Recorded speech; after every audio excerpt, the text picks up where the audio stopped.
વાત કરીશું મહીસાગરથી। મહીસાગરમાં સુકાટીંબા પ્રાથમિક શાળાના આચાર્ય ઈસાક મુઠિયાની મનમાનીને કારણે 2 દિવસથી શાળા તાળા બંધ રહ્યા છે, જેના કારણે લગભગ 300 વિદ્યાર્થીઓ રસ્તા પર બેસીને અભ્યાસ કરવા મજબૂર બની ગયા છે।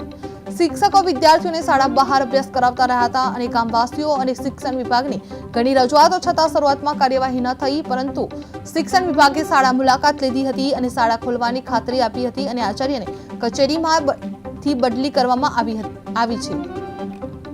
પટેલિયા મોતીભાઈ વાજાભાઈ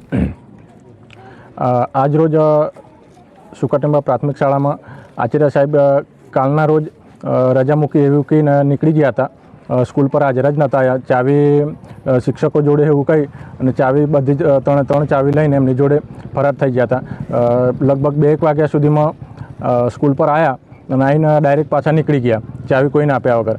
આજે બી એવું જ છે, આજે બી ચાવી લઈને આવ્યા નથી। એમની મન મુજબ સ્કૂલ પર ચાવી લઈને જતા રહ્યા છે।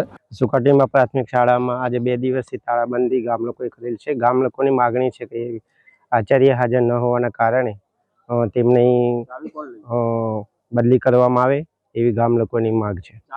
સ્કૂલની ચાવી કોણ લઈ ગયું છે જેથી તાળાબંધી દેખાય? સ્કૂલની ચાવી આચાર્ય પાસે જ છે। શું નામ છે આચાર્ય? આચાર્યનું ઈસાક મુઠિયા સાહેબ છે। અને કેટલા દાડાથી આવી મનમાની ચલવી રહ્યો છે?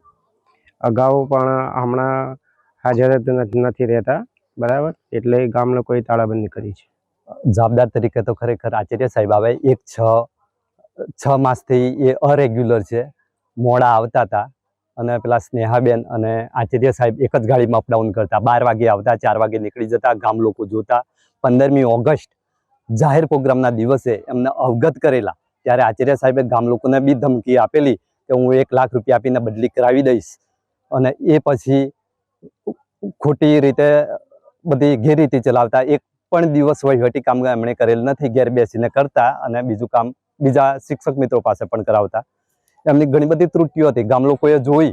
ગામ લોકોએ એસએમસી આજ દિન સુધી કોઈ પણ એસએમસી ભરી નથી। એમણે કાલે શાળામાં મોડા આવવાના કારણે, એમની અનિયમિતતાના કારણે શાળાએ ગામજનોએ ગઈકાલે શાળાની તાળાબંધી કરી હતી અને એના આધારે અમે કાલે પણ આવ્યા હતા, આજે પણ આવ્યા છીએ અને પ્રયત્નો ચાલુ છે તાળાબંધી ખોલાવવાના। અને શાળાના આચાર્યનું અમે જ્યાં સુધી તપાસ ના ચાલે ત્યાં સુધી અમે અહીંથી ખસેડી લીધા છે અને શિક્ષણ શાખા તાલુકા પંચાયત કચેરી અમને હાજર રહેવા માટે જણાવ્યું છે।